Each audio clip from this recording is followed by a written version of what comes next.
Cast your mind back to the past, to a world on the brink of self-destruction, a destruction orchestrated by one ominous supervillain. But enough about Tom Rothman's time as president of 20th Century Fox. It's time to talk about this Alan Moore adaptation. So Andy, is this your first time doing battle with the League of Extraordinary Gentlemen? Yes. Okay, and what did you think?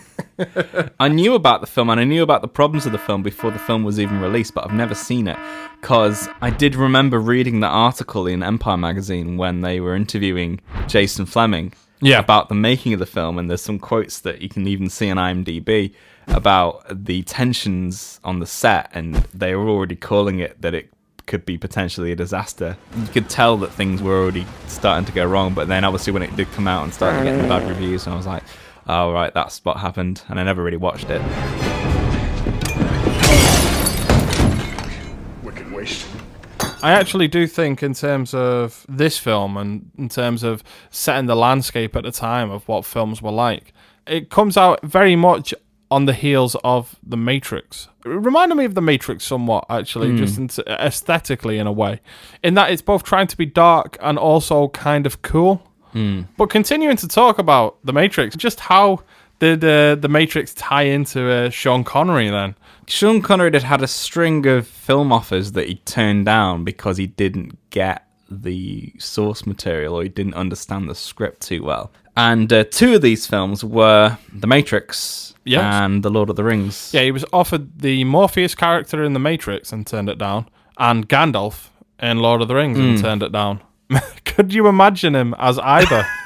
It's weird because both of those characters have become so iconic to the people that played them that obviously if Sean Connery would have signed on to either of those films, it would have been made into Sean Connery. Your best. Losers always whine about their best. Winners go home and fuck the prom queen.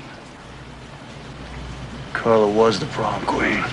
Yeah, I can only think with The Matrix, if they did The Matrix with the Sean Connery, it would have just ended up being like Ramirez from Highlander 2. Totally. Yeah. What's your fucking game, shithead? Shithead? What's a shithead? I don't think it would have worked as well. But yeah, he turned down these roles, so he decided to basically accept the next film that was offered to him that he didn't understand. I signed on without hesitation. Just in case it was going to be a hit, because obviously seeing how successful Lord of the Rings and The Matrix were at the time, he must have been kicking himself. Yeah. Going, oh, why didn't I do that film? So he just thought, what's this? League of Extraordinary Gentlemen? Don't understand a word of it. I'll take it. And it turns out that doesn't work every time. Personally, I think you're a fucking idiot. It's one of those films that it could work so well, but it's hampered by quite a few things. And again, the casting of Sean Connery is one of the things that actually holds it back. Yeah. Because in doing so, changes the whole balance of the film. Yeah. And also because the amount of money that he was being paid to play this character, everything is geared towards that character and everything else is just there to support that character. It is, and that's something that is also different from the comic book in that the comic book has Mina as the lead of the League of Extraordinary Gentlemen. Am I late? But yeah, they changed the character of Mina quite a lot. She's not a vampire in the comic book series. Yeah. She's definitely got a scar on her neck, but that's about it. But she's really the brains behind the operation. She's the one that gathered them all together and is the leader of the group. Yeah. And she's completely sidelined in a really negative way, actually. We've all been hiding in one form or another.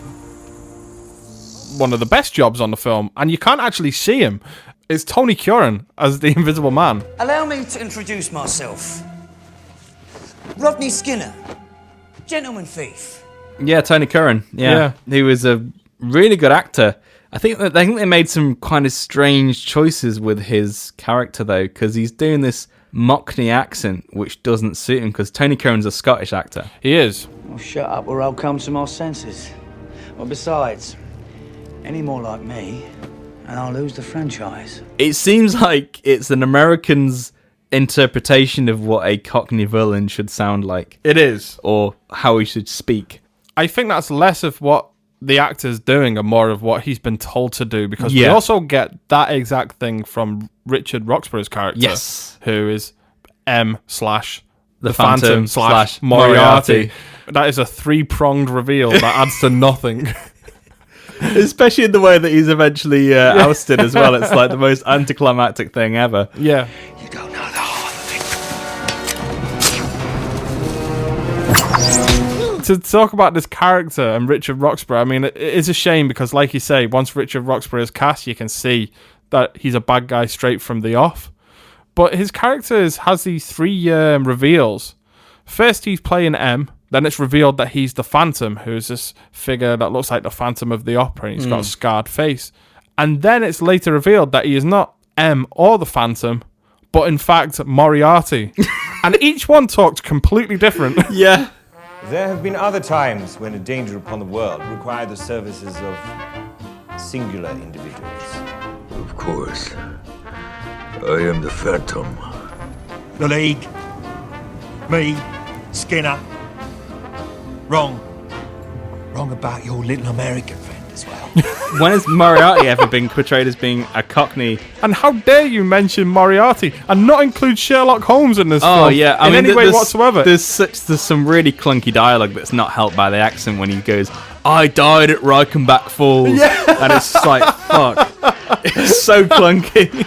Yeah, it doesn't work. Even if he'd said it in the accent that he had before, it wouldn't have sounded so bad. But it's the fact that he's saying that in a fucking Dick Van Dyke way. Yeah. It's like, I died at Mary Poppins. It isn't totally Mary Poppins, Dick Van Dyke. I'm Mary Poppins, y'all! You've got this whole cast of characters that are in themselves really quite colourful. And the first act seems to be about assembling this group of people together and getting this group of people in the same room. But it does it in such a profoundly dull way. Yeah. In that you would think that they would come up with this whole host of really fun ways in which Alan Quatermain manages to come into contact with Captain Nemo, who's at sea somewhere. And then they have to go get Dorian Gray from somewhere. And all of the characters, slowly but surely over the first half of the film, their roster adds up until together is the League of Extraordinary Gentlemen. But instead, they all just kind of assemble in the one room. It's a series of meetings. It is, yeah, just a series of boardroom meetings, occasionally broken up by a few action sequences. Yeah, by a few poorly realised action sequences as well. I definitely say that Jekyll and Hyde is the best realised of all those characters in the film. In fact, I'd go as far to say that I think Jason Fleming's portrayal of that character was actually pretty brilliant.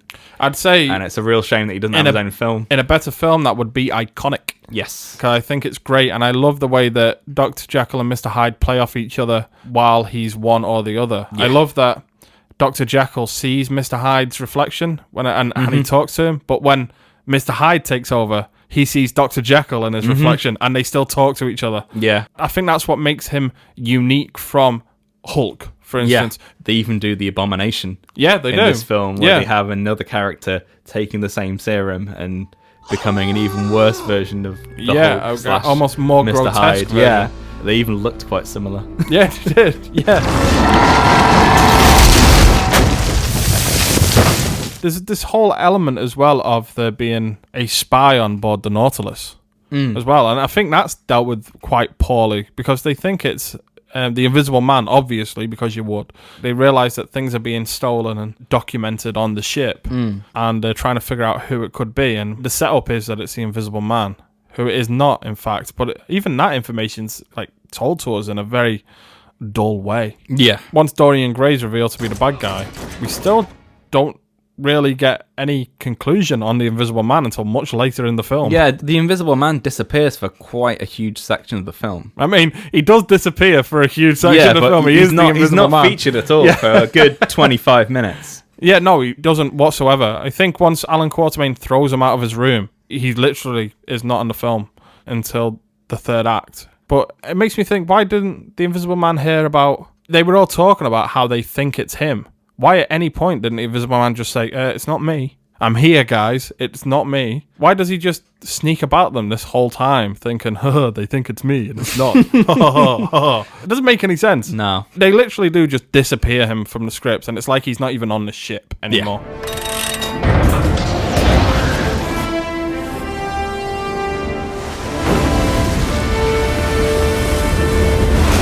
How the fuck can the Nautilus navigate those canals? My wife said the exact same thing, and once they say to their ship... Because they're quite shallow, yeah, you know. they're quite shallow. They're twisty and turny as fuck. This ship almost looks about a mile long and somehow just cuts right through Venice. And when they say as well that this is as far as we can go, Captain. We can go no further, Captain. I almost expected them to cut to a wide shot. And like they were only 20 feet inside, and there was this whole mile of ship just outside Venice that everyone can see. There's something I forgot to mention that I found hilarious at the start of the film in that whole opening tank action sequence that we kind of briefly skimmed over. It's got that Austin Powers moment of the policeman going, "No, stop!" And the tank just keeps on going. Yeah. Halt in the name of the law. Everybody else runs away and he just stands there. And then he runs him over. It's just brilliant. I just thought that was worth a mention. It is. No, definitely. It's a true Austin Powers moment. Let's go. Come on, let's go. Thank you for listening to the latest episode of the show. Remember to like, share and subscribe. And remember, you can catch the full-length podcasts both on our YouTube page and on any podcast hosting platform such as Podbean, Spotify, Apple Podcasts, etc. See you soon.